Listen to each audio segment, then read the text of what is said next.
Hi అండి, అందరికీ నమస్తే. ఈరోజు వీడియోలో గోరుమిటీలు ఎలా చేసుకోవాలో చూపించబోతున్నానండి. ఈ గోరుమిటీలు స్వీట్ మీకు ఎంతమందికి తెలుసో నాకు కామెంట్ చేయండి. ఇవి చాలా టేస్టీగా ఉంటాయండి. మీరు కూడా ఒకసారి ట్రై చేయండి.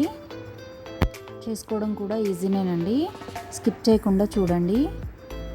ముందుగా దీనికోసం నేను 2 కప్పుల గోధుమ పిండిని 1 కప్పు మైదా పిండిని తీసుకొని మిక్స్ చేసుకున్నాను. తర్వాత దీంట్లోకి రవ్వని, బొంబాయి రవ్వ అండి, ఈ గరిటెతోటి ఒకటి తీసుకున్నాను. తర్వాత దీన్ని బాగా మిక్స్ చేసుకున్నానండి. రవ్వ మొత్తం పిండిలోకి కలిసేలాగా మొత్తం కలుపుకున్నాను. తర్వాత ఇందులోకి నెయ్యిని యాడ్ చేసుకున్నానండి. 1 కప్పు దాకా నెయ్యిని యాడ్ చేసుకున్నాను. మామూలుగా నేను 1 స్పూన్తో తీసుకుంటున్నానండి. మీరైతే కొలత ప్రకారం కావాలి అంటే 1 కప్ తీసుకోండి. గోధుమ పిండిని ఏ కప్ తోటి అయితే తీసుకుంటారో అందులో 1 కప్ తోటి నెయ్యిని తీసుకోండి. నెయ్యిని కొద్దిగా ఎక్కువనే వేసుకోండి. పుల్లగా మంచిగా వస్తాయి, టేస్టీగా.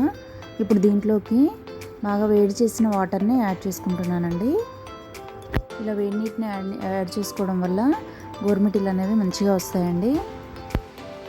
వేడి వాటర్ని యాడ్ చేసాం కాబట్టి కొద్దిగా గోరువెచ్చగా అయ్యే వరకు గరిటెతోటి ఇలా నెయ్యిని కలుపుకోవాలండి, మొత్తం పిండిలోకి కలిసేలాగా. ఇక్కడ చూపిస్తున్నట్టుగా మొత్తం ఇలా కలిపేసుకోవాలండి. కొద్దిగా గోరువెచ్చగా అయ్యాక చేతితోని ఈ విధంగా మొత్తం కలిసేలాగా కలుపుకోవాలి. కొద్దిగా వాటర్ ఎక్కువనే వేసుకోవాలండి. మరి చపాతీ చేసే పిండిలాగా కలుపుకోవద్దండి, కొద్దిగా లూజ్గానే కలుపుకోవాలి. ఇక్కడ మీకు చూపిస్తానండి ఎలా ఉంటుందో. సో ఇలా మొత్తం కలిసేలాగా కలుపుకోవాలి. ఈ విధంగా కలుపుకున్నాక చూడండి, ఇక్కడ నా ఫింగర్స్ అనేవి ఈ విధంగా పడుతున్నాయి కదా, అంత మెత్తగా కలుపుకోవాలండి. అంటే చపాతీ పిండి అంత గట్టిగా కాకుండా కొద్దిగా లూజ్గా కలుపుకోవాలి. సో దీన్ని కొద్దిసేపు ఒక 15 మినిట్స్ వరకు పక్కన పెట్టుకోవాలండి. మూత పెట్టి ఒక 15 మినిట్స్ పక్కన పెట్టుకోవాలి. ఇలా పక్కన పెట్టుకోవడం వల్ల రవ్వ అనేది కొద్దిగా మెత్తపడుతుందండి. తర్వాత 15 మినిట్స్ తర్వాత మళ్ళీ ఒకసారి మంచిగా కలుపుకోవాలండి. దీన్ని ఒకసారి ఇలా మెదుపుకున్నాక చిన్న చిన్న ఉండలు చేసుకోవాలండి. కొద్దిగా పిండిని తీసుకుంటూ ఈ విధంగా మీకు ఎంత సైజు కావాలంటే అంత సైజు తీసుకోవచ్చండి. మీకు గోరుమిటీలు చూపిస్తానండి ఎలా చేసుకోవాలో ఇక్కడ. దాన్ని బట్టి ఆ సైజు మీకు అర్థమవుతుందండి. మీకు పెద్ద కావాలంటే పెద్ద రౌండ్స్ తీసుకోవచ్చు, చిన్న కావాలంటే చిన్న బాల్స్ లాగా చేసుకోవచ్చు. ఇక్కడ చూపిస్తున్నట్టుగా ఆ రౌండ్స్ని ఇలా ఫస్ట్ రోల్ చేసుకోవాలండి. రోల్ చేసుకున్నాక ఈ విధంగా చేతిలోకి తీసుకొని మెదుపుకుంటూ బొటన వేలిని ఇలా ప్రెస్ చేసి పిండికి మన చూపుడు వేలిని గట్టిగా బొటన వేలికి అదుముకుంటూ ఇలా పైకంటూ ఉండాలండి. మీకు ఇక్కడ చూస్తేనే తెలుస్తుంది. ఒక 4-5 చేశాక మీకే అర్థమవుతుందండి, వచ్చేస్తాయి ఈజీగా. సో ఇలా షేప్ అనేది ఇలా వస్తుందండి. ఇంకా అన్నీ ఇలానే చేసుకోవాలండి.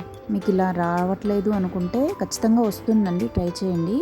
రావట్లేదు అనుకుంటే గవ్వలది చెక్క ఉంటుంది కదండి, ఆ గవ్వ చెక్కకి ఇలా అదుముకుంటే ఇలా వచ్చేస్తాయండి. ఆయిల్ కానీ నెయ్యి కానీ అప్లై చేసుకొని అదుముకోవచ్చండి. ఇలా కూడా ఈజీగానే వస్తాయండి. ఒకసారి ట్రై చేయండి. మళ్ళీ ఒకసారి చూపిస్తున్నాను చూడండి.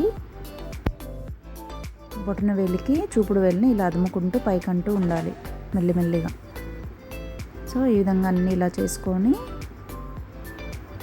చూసారు కదా ఇలా. ఇప్పుడు స్టవ్ మీద కడాయి పెట్టుకొని ఆయిల్ వేసుకొని అందులోకి ఒక్కొక్కటి వేసుకుంటూ ఉండాలండి. ఎక్కువనే పడతాయండి. మంటని మీడియం ఫ్లేమ్లో పెట్టుకోవాలండి. ఫస్ట్ నూనె కాగే వరకు హై ఫ్లేమ్లో పెట్టుకొని అవి వేసాక మంటని మీడియం ఫ్లేమ్లో పెట్టుకోవాలి. కలర్ చేంజ్ అయ్యే వరకు ఈ విధంగా కలుపుతూ వేయించుకోవాలి. చూడండి, ఇక్కడ కలర్ చేంజ్ అవుతూ వస్తుంది. ఇట్లా ఈ విధంగా కలర్ చేంజ్ అయ్యే వరకు ఇలా క్రిస్పీగా వచ్చేలాగా వేయించుకోవాలండి. ఇక్కడ నేను పాకం కోసం నేను పిండి కప్పుల వైజ్గా చెప్పాను కదండి. యాక్చువల్గా నేను ఒక గ్లాస్తో తీసుకున్నానండి. ఎలా తీసుకున్నా కానీ మీరు పిండి ఎంత తీసుకున్నారో షుగర్ కూడా అంతే తీసుకోవాలండి. అయితే నేను ఇక్కడ వాటర్ వచ్చేసి 2 గ్లాసెస్ తీసుకున్నానండి. 3 గ్లాసెస్ షుగర్కి 2 గ్లాసెస్ వాటర్ తీసుకున్నాను. సో ఈ విధంగా పాకం అనేది వేళ్ళ మధ్యలో సాగాలండి, బ్రేక్ అవ్వకూడదు. నేను అలానే తీసుకున్నాను. పాకం వచ్చాక ఈ విధంగా ఈ గోరుమిటీలన్నిటినీ ఈ పాకంలోకి వేసుకోవాలండి. అలా ఉంచకూడదండి. బాగా కలిపి బయటికి తీసేసుకోవాలి. అందులోనే ఉంచి నానబెట్టకూడదు. సో ఇందులో వేసేసి తీసుకోవాలండి బయటికి. ఇలా వేసాక బాగా మిక్స్ చేసుకోవాలి. ఇలా పాకం అంతా గోరుమిటీలకు పట్టేలాగా కలుపుకోవాలండి. కొద్ది కొద్దిగా వేసుకుంటూ బాగా మిక్స్ చేసుకొని సిరప్ అంతా పట్టేలాగా మిక్స్ చేసుకొని ఈ విధంగా తీసేసుకోవాలండి. మళ్ళీ పాకం మనకి గట్టి పడుతుంది కదండి, అప్పుడు మళ్ళీ స్టవ్ మీద పెట్టుకొని వేడి చేసి మళ్ళీ మిగతావి కూడా వేసుకొని ఇలా తీసేసుకుంటూ ఉండాలండి.